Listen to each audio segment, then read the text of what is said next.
Sí, fíjate que ya teníamos una situación bastante complicada en Cuba antes del comienzo de esta última crisis, ¿no? Ya los apagones eran muy largos y había restricciones también en el transporte y en otros servicios. Ahora lo que el gobierno ha acabado de anunciar, y yo creo que todavía, digamos, está anunciando medidas en el sentido de eh, racionar el consumo a mayor nivel posible para lidiar con una escasez muy aguda. Estamos hablando de que se está reestructurando todo el transporte en el país. Se eliminó, por ejemplo, la venta de diésel a los hogares. Están cambiando también los turnos de trabajo en la mayoría de las empresas. Se va a trabajar de lunes a jueves. Se va a tratar de potenciar siempre que se pueda el teletrabajo y demás. O sea que está implementando digamos, un conjunto de medidas de amplio alcance dentro del país para lidiar con esta situación. Indiscutiblemente va a haber un impacto negativo en una población que ya sufría otra vez una crisis bastante importante y bueno, a esperar a ver qué es lo que pasa. De momento no hay claridad en relación con la posibilidad de recibir combustible desde el exterior. Por lo tanto, cada día que pase posiblemente se puede decir que hay una gran expectativa, ¿no?, sobre qué es lo que va a pasar. Pero además es que Cuba sobrevive en parte, en muy buena parte, gracias al turismo, cada vez más golpeado y con una variedad de países ya como España, Argentina, Canadá, recomendando a sus viajeros no visitar el país comunista dada la crisis. Sin petróleo y sin turismo, ¿cuánto más puede aguantar el régimen y el país? Sí, la verdad que es una situación bastante difícil. Yo diría que es la más difícil que ha enfrentado el gobierno cubano después del triunfo de la revolución. El turismo internacional ya también venía cayendo de manera importante en años anteriores. El año pasado cerró con una caída de casi 20% en relación al 2024.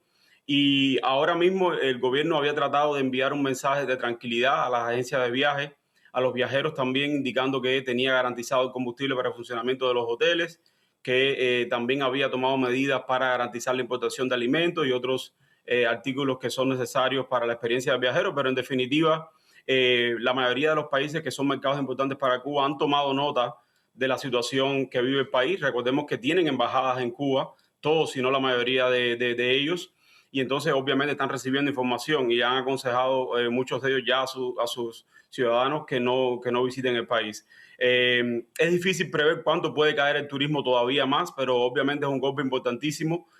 Cuba ya sufre una aguda escasez de divisas digamos, para comprar combustible. Ahora estas medidas que está tomando Estados Unidos.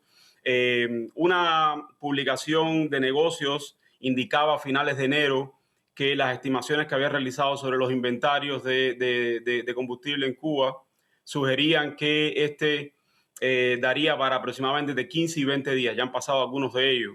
Otros expertos consideran que pueden ser un poco más, entre 4 y 6 semanas, pero en cualquier caso estamos hablando de que, digamos, finales de marzo puede ser un momento crítico para determinar cuáles pueden ser los próximos pasos del lado cubano.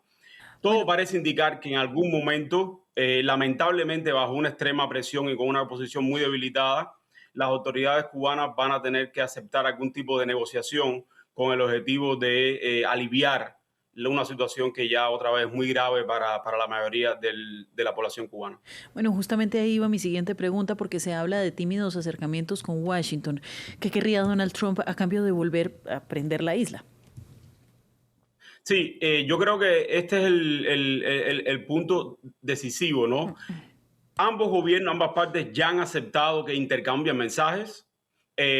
Algunos dicen que todavía no se puede hablar propiamente de negociaciones, ¿no? Porque no está creada una agenda, que es lo que quiere cada parte, ni nada por el estilo, pero por lo menos tranquiliza un poco saber que hay contactos entre ambos gobiernos. Ahora, el problema yo lo veo efectivamente en cuál es el objeto de la negociación.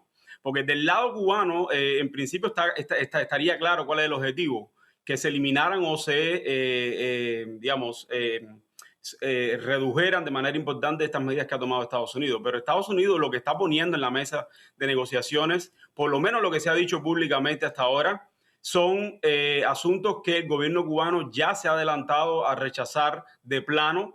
Dice que son asuntos que no van a ser en ningún caso objeto de negociación con Estados Unidos.